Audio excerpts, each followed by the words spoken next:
YouTube! Don't you dare be sour. I can't do it. I'm too upset.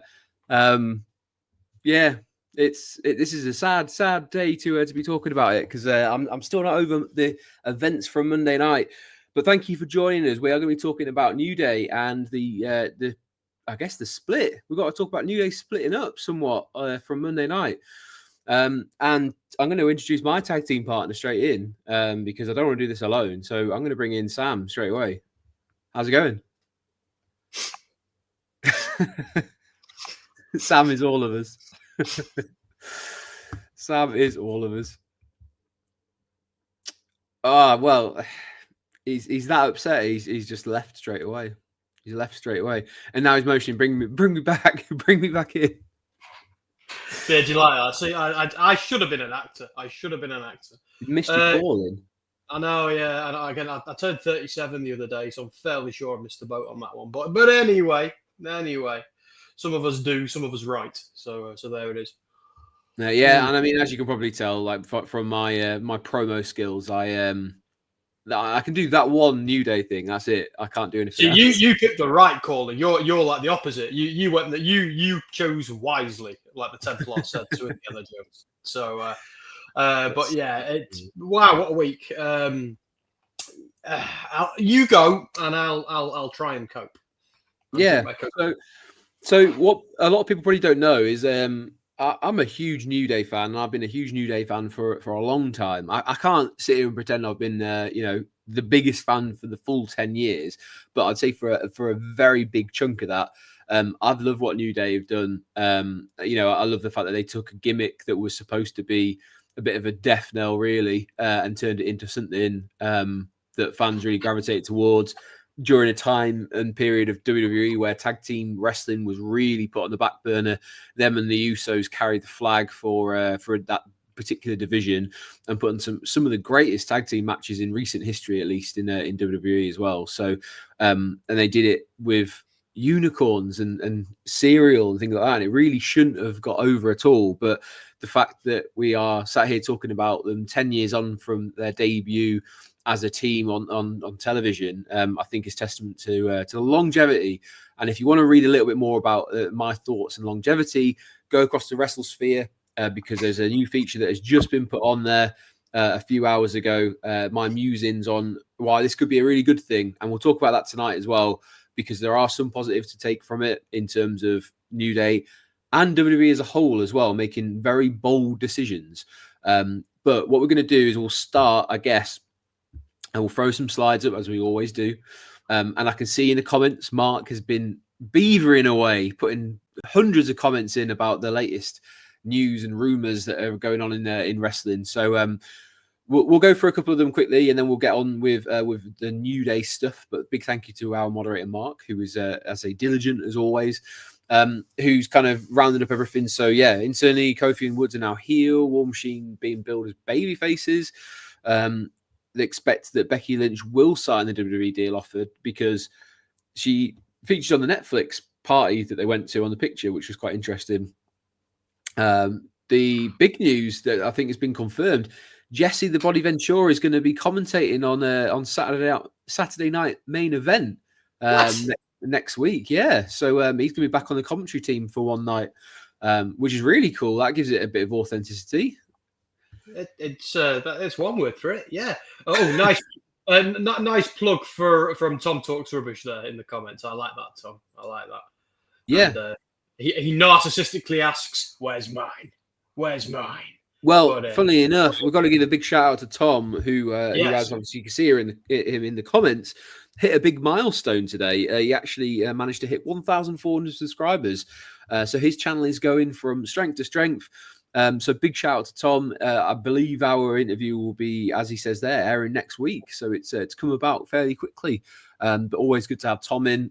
So please go support his channel because, as I say, it's just getting better and better. And if you want to have a nice early Christmas present, go watch me get interviewed by Tom as well next week. We've got Dean in from Scenescape Shop, and I know he's a big fan, and he loves joining us on these Friday night features as well. So yeah, he's more reliable than me. He joins you for more than I do. So Quite possibly. And as Mark rightly points out, by the way, Gimme Hoya hit 3,000 subscribers, which is a massive deal for us. And we just want to say thank you very much for every single person who has subscribed to the channel. And if you haven't subscribed, make sure you hit that button and hit the like button on here. Feel free, if you would like, to follow along on Wrestling Royalty as well. Make sure you subscribe. And of course, WrestleSphere, go subscribe across there because we always have interviews and features too. So there's a little bit of homework for you. You've got 3 subscribe buttons to go hit. Actually 4, including Tom's. So go hit them all. But yeah, it's there's a lot going on. Pat McAfee's going to come back next year to early next year to Monday Night Raw. So it'd be interesting to see if they have a little bit of a shake-up because I think Joe's been doing very well on there as well. Bronson Reed reported set for ankle surgery following. Oh, that was. I don't know if you've seen the slowed down bit where he hits. He does a splash, the tsunami off the top of the cage. Yeah. But first, his ankle just completely buckles. So looks like he's properly snapped it. So, yeah, unfortunately. It's been revealed Finn Balor has become a leader in the locker room and is set for a massive push in 2025. That seems like we could talk about that in the future. Yeah, well, you know, in the Smith household, we're big Balor fans. But it's really interesting because we were talking about that the other day, and I've recently read Becky Lynch's book, not all of it, but and Finn comes across really well in that, and it's not just because they're mates in real life; it's every single word of it. You even the stuff that isn't so good, where he's forced to make some tough decisions, and she doesn't agree with them at the time, but then she understands. Anyway, long story short, I already loved Finn Balor, and I kind of love him even more after that. And I've always been flying the Finn Balor flag, and I'm really looking forward to what they're doing with him now. And it's like, Andy, we can talk about it in a bit, but what's going, like you and I talked about this earlier in the week actually, but this stuff going on with him and Gunther at the moment, with him becoming like the ultimate scumbag, and even Gunther looking good by comparison, looking like a good guy by comparison, is some really good storytelling. But we can get into that in a bit. Yeah, because of course tonight we are here to talk about the New Day and that shocking segment on Monday, which we'll get into it again. But I do feel like you'd have to be a very brave person to say you saw that exact scenario playing out the way it did, because I think everyone was kind of thinking and pondering what might be on the cards on Monday, because when they do these segments, you know something's not going to go well. We've been conditioned through the Festival of Friendship and all that kind of stuff to expect something and some sort of swerve. Dean's saying he's got his snacks and sandwiches to enjoy as he watches us. Let us know what snacks you've got and what's in your sandwich. I'm going to guess it's a chicken sandwich. We're stealing Dan's gimmick with snacks. We're stealing Dan's gimmick with this one. Dean's stealing it, not us. Yeah, well, even so, it's we're gonna get a text from Hargreaves in a minute going, "Did I hear the S word? Did I hear the S?" Cease and desist, please. Yeah. But yeah, Dean, go check out his channel and subscribe to his channel as well, because he's a very, very talented artist who I love working with on projects as well. Big project coming very soon, so keep your eyes and ears peeled for that. And we've got Lucas Rogers is in as well. Hey guys, I was shocked when Kofi, I keep saying Kofi turned heel.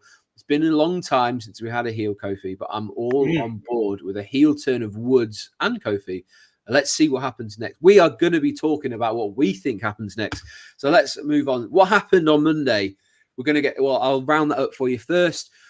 Of course, it was advertised for weeks. We were going to get this 10-year celebration of the New Day. It's been 10 years since it debuted. We've seen all the championships, whether it be tag team. We went through Kofi Mania. We went through Big E winning the championship. Woods won the King of the Ring.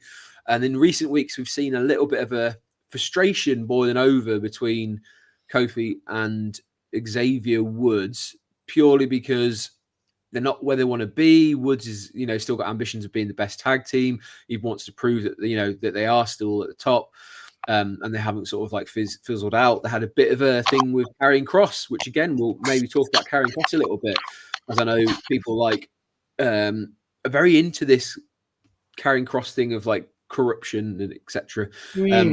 On Monday, we had this kind of celebration where the ring was set up with all these props and things on the way out as well. We got a bit of a speech to say thank you very much to the fans. We wouldn't have been able to do this without you, etc. And thank you for all the memories. But I think and they said whatever is going to happen next isn't your fault to the audience. And just as they were sort of hinting that they'd run their course, Big E came out.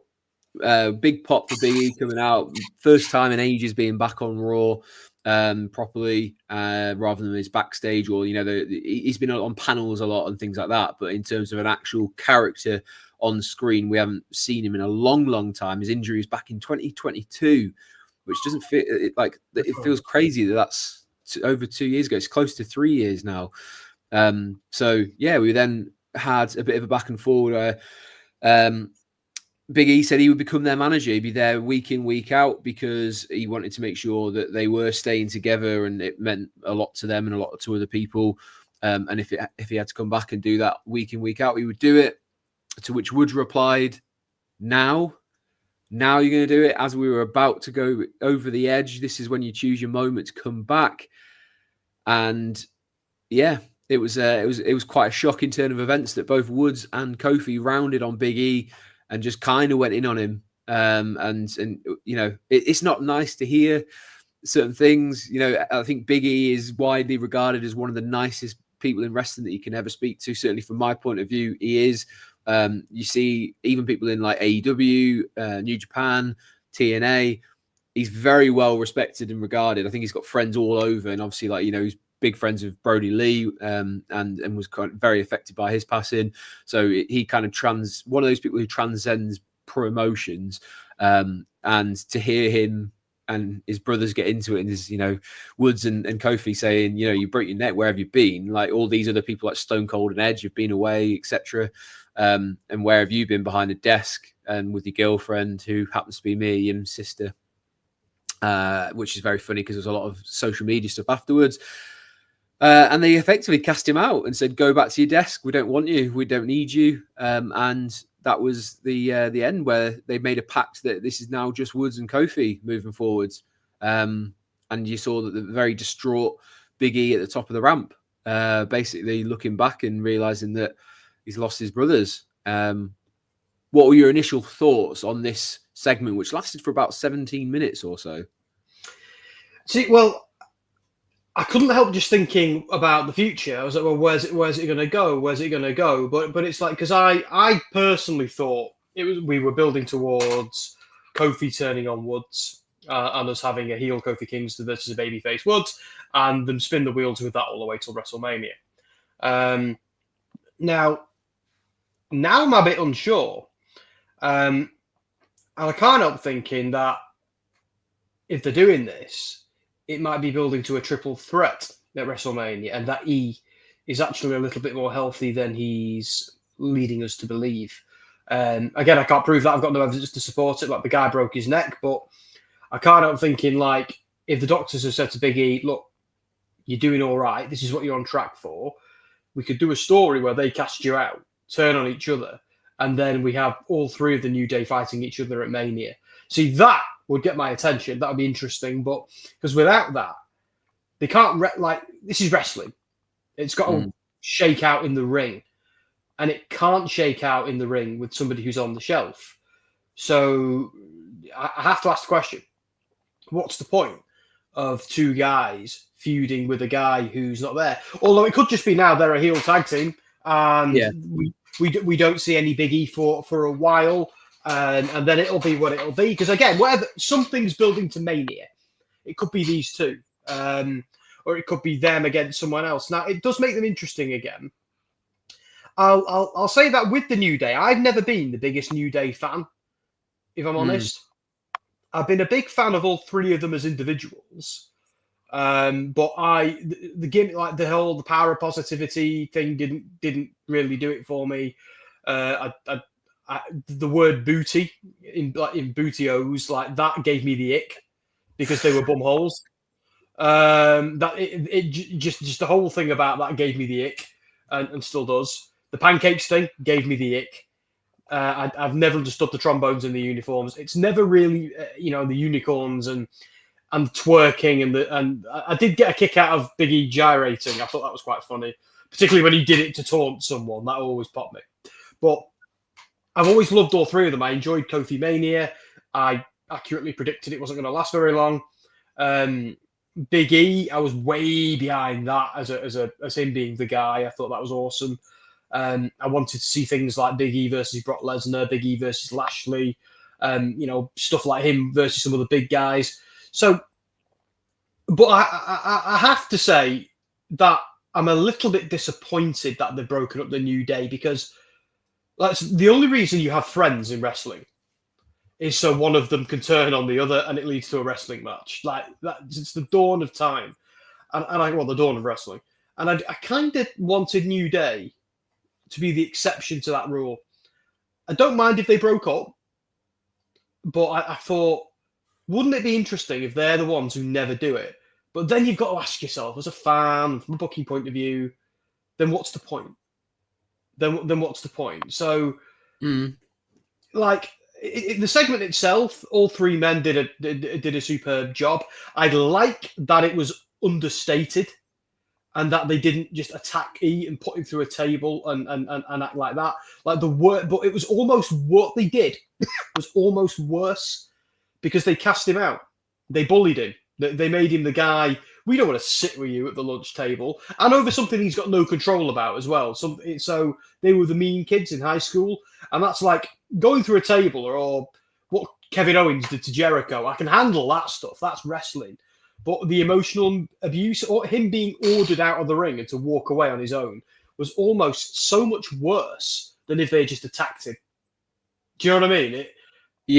Well, that's why it was so effective, because you in these situations, and as I said when I was writing the feature, is in a world that's kind of set in physical violence, the fact that this has got such the reaction that it has on social media and this sort of outpouring of how dare they, when all they actually did was kind of say a couple of mean things, and even then it's a matter of perspective, which is definitely something that WWE is steering more into. Is they can have their right and their opinion of going, well, actually, we feel like you let us down because where have you been? Like you've been away for 2 years and we've barely seen you, sort of thing. So yeah, it's an interesting one. But before we go any further, there's a load of comments coming through.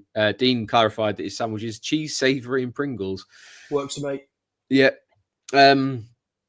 Mark says only thing is for him, they should have all come out, acting like faces, then do the turn against Big E, just showing up rather than interrupting, sort of thing. Yeah. I thought it was quite effective because it kind of showed you the turn from going against each other to being united against someone that they're now pushed out. So it gave them that link back together, because I think there's a lot of frustration been going back and forward over the last few weeks towards each other. They need to unite behind, which I think is why they did it that way. Common enemy.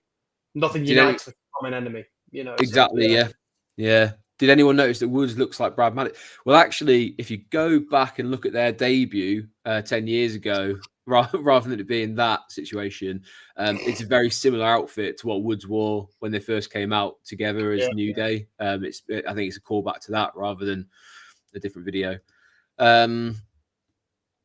Tom's just posted a short from my. Go check that out after this. Go check out. I've just retweeted it from the Give Me a Julio account as well. So, nice.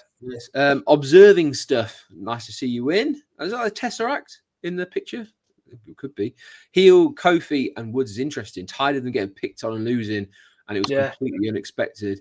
Absolutely agree with it being unexpected. Big E would need a new deal though. If it really, I don't know. I never really read too much into the contract stuff because. That can, as we've seen with Punk, they've said that literally got sorted out just before he went out in Survivor Series, and they were thrashing that deal out during the day.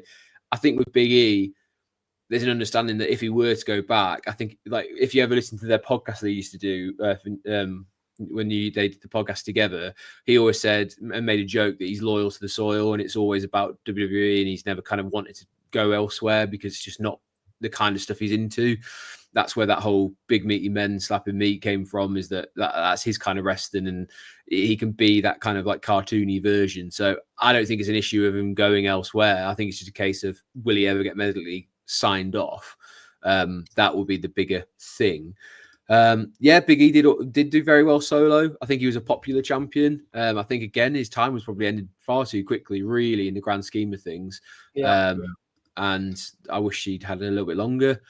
Dean's, of course, there's nothing wrong with Booty.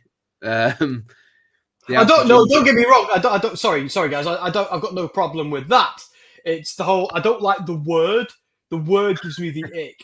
I don't know what it is. They always did that on purpose, didn't they? They kind of just did the most cringy thing that like kids would do, as Dean says, if you replace them with 3 8-year-olds. It's just them being silly and stupid and kind of. I just got beef with that word. So I don't know why. Do you know when there's just some words that you go, ugh, like I've got no problem with a nice ass. I've got no problem with that. My own kind of Bootylicious by Destiny's Child. No, that's no, absolutely hate it. Just call it something else. I don't know. That word gives me the ick. I have no idea why. So the booty O's thing, with the implication of what that is, just like, and you see 7-year-olds running around like with the cereal and the t-shirts, and I'm thinking to the parents, do you know what that is? Stop. It's so Vince, I think. I think that's what gives me the ick. I think it's so Vince. But anyway, you were saying. Alpha Ginger's in. I know he's a regular across the different videos for Gimme Hell Yeah as well. But he said, I thought Danny done raw reactions. Nice seeing you guys though. A bit late. Hold on a second. This ain't no raw reactions. This is we take the biggest thing of the week in wrestling and talk about it in depth because Danny's got the rest of Raw he's got to talk about. We want to talk about New Day and we'll have a little bit of a chat about something else happening on Raw, but it's not a Raw recap. Come on. No, this is not a Raw recap. Like Friday feature is not a Raw recap. It's a not even a weekly recap. It's the thing that we it's specifically WWE related, isn't it? This particular brand. Yeah, we've talked about TNA and AEW. We generally talk about the biggest things in wrestling, and just generally it happens to be WWE. Yeah. We would talk about it if it was elsewhere, but yeah. Yeah, Dean's basically said the same as you. If you replace them with 3 8-year-olds, it would totally make sense. Which I guess was always their kind of demographic, wasn't it?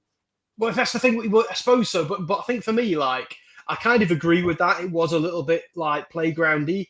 But what's weird is WWE storylines. I've always been so weird. You've always had like on one side, some of them have been so well thought out, and some of them are so deep and clever, and there are plenty of them that are. And have hidden subtext that you don't know, and you know. But then there are others that are just ham-fisted and ridiculous, and they should have never even attempted it in the first place. And unfortunately, the ratio swings in that way with WWE.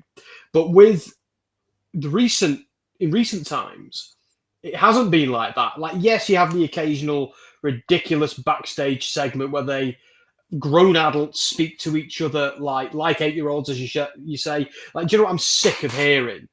When they bump into each other backstage and it's like, I beat you. I'm going to beat you. I beat you. And it's like, oh my God, stop. Go. And that's when I reach for the fast forward button. Like, can you do just another way of saying it? And but yeah, and I think with this, it did have an element of that. Because I just came away from it not thinking, oh, they're horrible people. I came away thinking from it like, even the most unreasonable person in the world wouldn't hold that against someone. So it's not massively believable. But the thing that made it effective is what I said. It's the fact that they bullied him out of the ring and they didn't hurt him. It was almost like, because they say sticks and stones can break my bones, but words can never hurt me. That's BS. Those words were designed to hurt. And in that particular story, that's exactly what they will do. Yeah. I thought it was quite interesting, the ones that the examples they picked about they're saying these people broke their neck, that they used Edge, and they used Kurt Angle, and they used Stone Cold, and I was like, please say Ciampa, because he's still in the business. I was like, you've got to see someone who's still here, because you could be like, yeah, well, they came back, but okay, fine. But yeah, I get what you mean, and I guess like there is that kind of like, if you were being ultra critical, I guess, is it believable why they kind of gave that reason? But I guess if he's not been seen and they see him on the panels and stuff like that, they could say, well, surely you could have offered this. I think that's what they were trying to get, as you could have offered this service before. But I just think the bigger question now, I guess, is where do we go from here? Because will Big E be seen again week on week? Because that's what was kind of like said that he would do. Like, do they continue him trying to get back into the good graces? Do you see actually it's just a vehicle to get New Day into being a heel tag team and letting them have a bit more of a ruthless edge, and they can kind of do things they've never done before? And to me, I say when I was writing the bit about them on for WrestleSphere, that then feeds into, well, actually, New Day were the perennial good guys in that they were never for turning because they sold an absolute ton of merchandise for kids, and they were always the ones that kids got excited to see and join in, like, the kind of New Day Rocks chants and all that kind of stuff. If WWE are willing to change them into heels, there's a certain somebody coming back next year who's been the good guy for a long time. Do we finally see John Cena enter a little bit of a murky, like, grey area of morality in WWE because, they're not scared of making those decisions that they've steered away from for a long time? So that's the sort of bigger question in WWE is anyone off the table of what their character can and can't do? I already think I know what they're going to do with John Cena. I've fantasy booked it a couple of times. I won't go into complete detail, but I genuinely believe we're going to see old man Cena again, insecure Cena, frustrated Cena, the Cena who couldn't get to WrestleMania. So, he became more and more and more of a gobshite over the weeks. It got to the point where you wanted to see him get shut up. Like, he was still John Cena, he was still a good guy, but he had written so many checks with his mouth, his arse, his bootio was going to have to cash them at some point, which is exactly like in that WrestleMania match. It's the whole purpose of that match is Cena is deservedly getting the ass kicking from The Undertaker he had been begging for weeks. In that particular feud, by the wrestling dynamic, John Cena was the heel in that story. So I don't think they're going to turn John Cena into a villain, like I think they actually are going to do with the New Day for a bit until one of them sees the light, and that face turn will mean so much more. But I think with Cena, we are going to see the frustrated Cena. We're going to see him be like, Cody Rhodes is, people saying Cody Rhodes is the new me. Nah, mate. Nobody is the new me. Nah. I think he beats Cena at Mania, beats that particular record he's been chasing for a very, very long time because he deserves to. And then we have Cody Rhodes and John Cena feud all the way till Money in the Bank. Cody takes the title back from Cena, retires Cena, and that's when Cena goes, do you know what? What I was scared of, what I was insecure about, it's natural. It's your time now, Cody. I got frightened by the end, but the end is inevitable. And the end is also another beginning for something else. So so he turns face again. John Cena walks back into the sunset, the babyface he always was. But you can have the heel face dynamic for Cody and Cena without making Cena a villain. And you could do that and write a really good retirement story. And I said I wasn't going to do too long on that, and I did. But anyway, back to you. Yeah, I mean, I can get why Mark would also say Cena might be scared now to do it.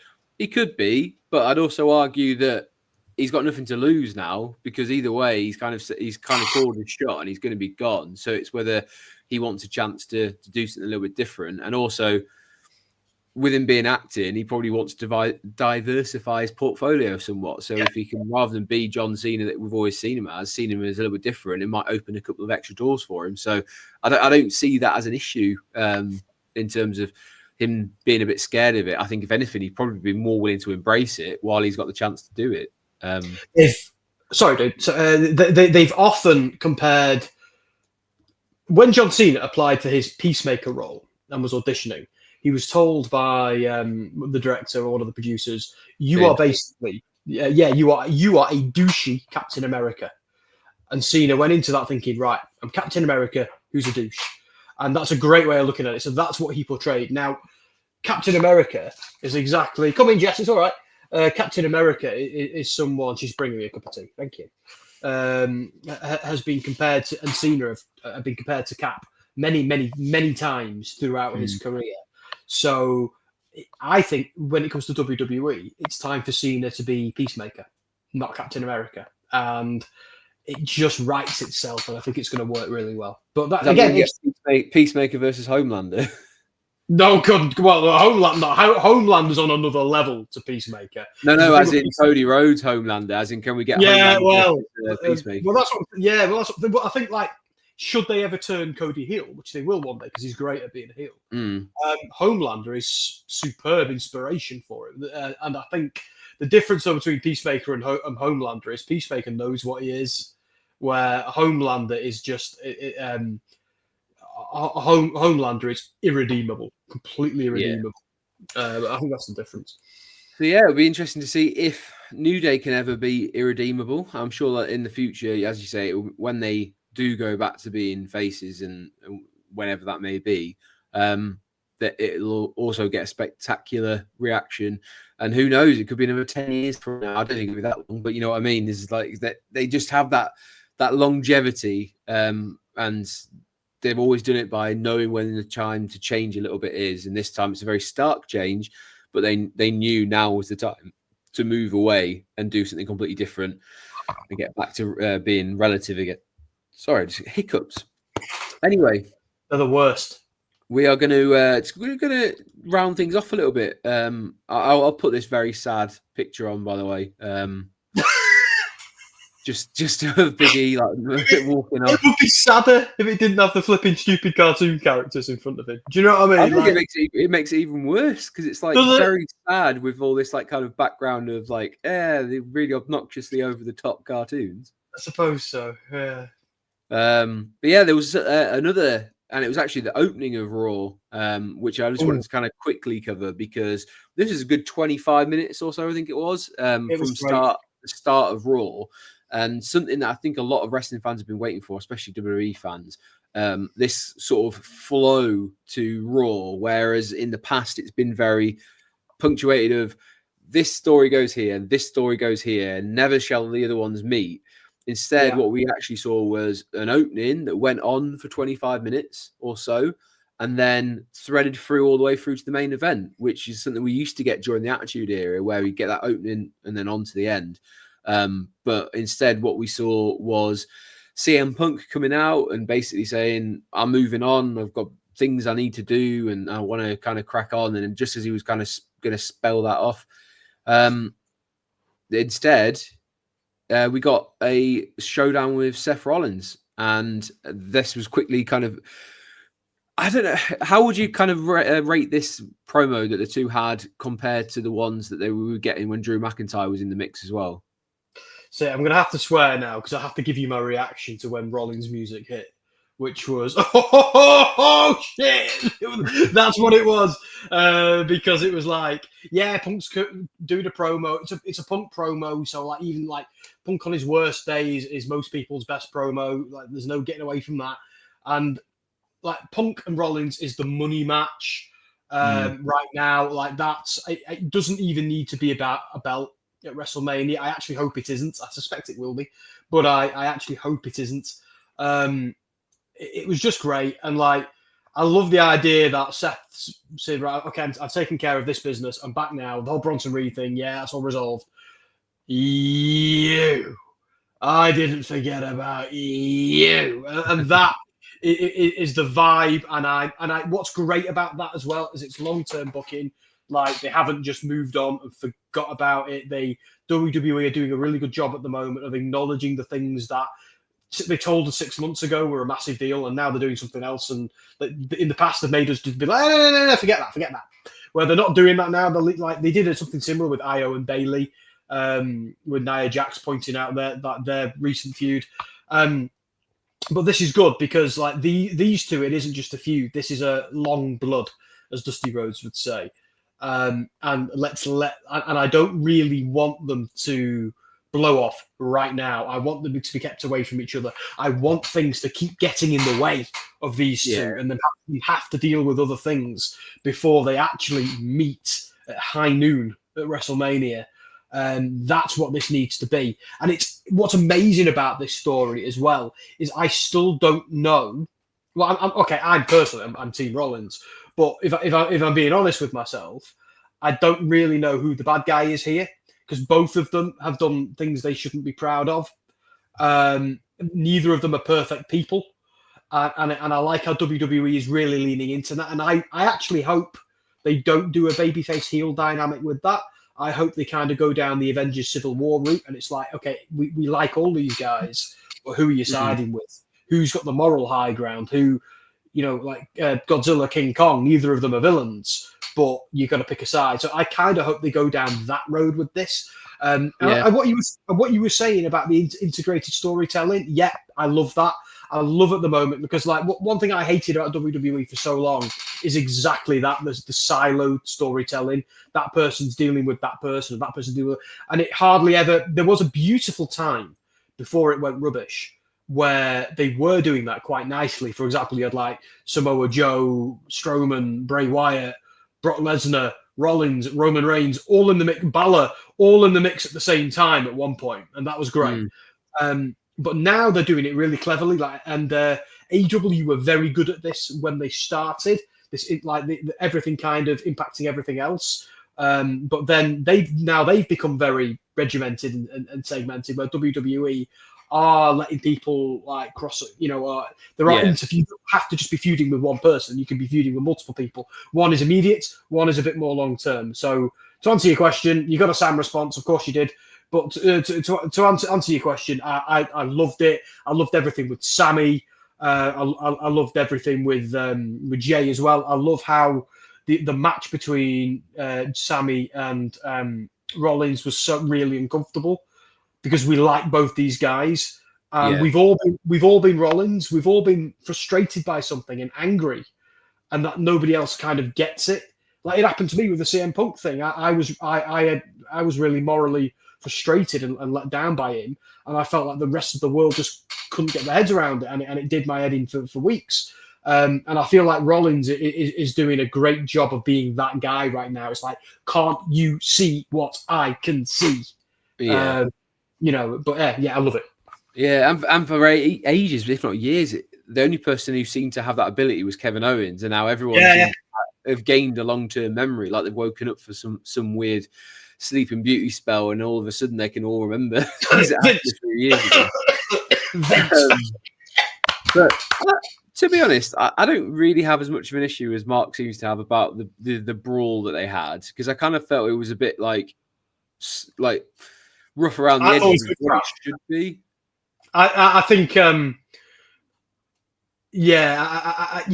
was very aware they were pretending in that moment. And look, and I know they're pretending. I fully buy in to them pretending. It's what I watch. If they weren't pretending, I'd be horrified.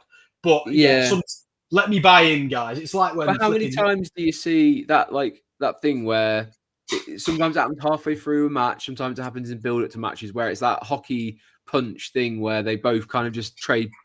I don't like that. So I was like, at least this looked slightly different, where like it kind of went, it's Punk trying to do sort of MMA takedown rather than like just punch him. And I think they missed what each of them was going to do, and it looked odd. But it's not the worst thing I've ever seen in terms of like a sort of like a brawl.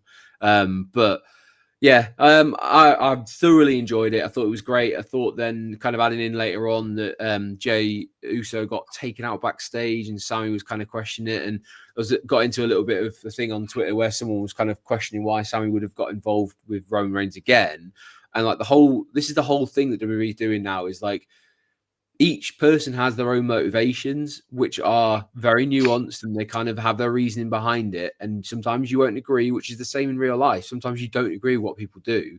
But you can kind of see maybe where they're coming from, but you might then side with someone else because you go, well, actually, Seth has been screwed over by Roman multiple times. This is the reason why he doesn't like him. But then Sami then quite rightly goes, well, hold on a second. You were the first person to hit someone in the back with a chair. So there's every reason why, he wouldn't like you in the first place. So now that they're starting to pull on these threads and go, actually, let's tie some of these together because they've been left dangling for too long. We kind of want to like integrate things a bit more. Fantastic.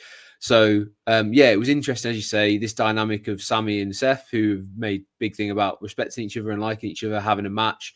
Not a massive fan of Sami losing again, but I think they're trying to build Seth back up a little bit more. And let's face it doesn't really matter who lost here. Sami can take it because Sami is the constant underdog. So what's amazing about Sami, what they've done really, really well is every loss Sami takes, be it clean or otherwise, just makes him seem more plucky. So then when he actually does Hulk out and kick the crap out of someone like he did at WrestleMania, it means more. So I actually don't think like turning trash into treasure is Sami Zayn's gimmick. So but similar to what we said about Nakamura, like I really wish they wouldn't give him too many losses. Like you occasionally got to throw in something that he wins, and I'm a bit worried that what happened afterwards is obviously that we saw the return of Drew McIntyre, who gave a hellishly good Claymore kick, as you can see here, kept his hood up and everything. He must have zipped it up right to the top.